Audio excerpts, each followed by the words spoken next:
Good day mga gulong, paalala lang po para sa mga kapwa ko TNVS operator na may registration sa BIR o yung may hawak ng BIR Form 2303 na kinakailangan po natin mag-file ng tax para sa nagdaang quarter.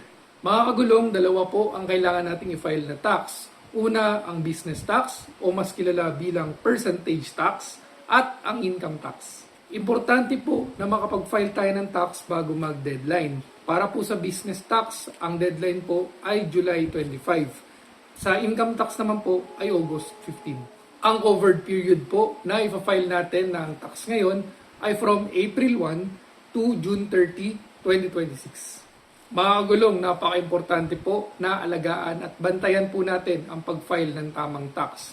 Kasi malaki po ang magiging penalty natin sa BIR kung sakaling hindi po tayo nakakapag-file or mali po ang fina-file nating tax. Kung sakali pong hindi nyo po alam kung paano mag-file ng tax o may mga katanungan po kayo patungkol sa BIR o tungkol sa tax, i-refer ko po kayo sa accountant ko po. Ito po ang contact details niya.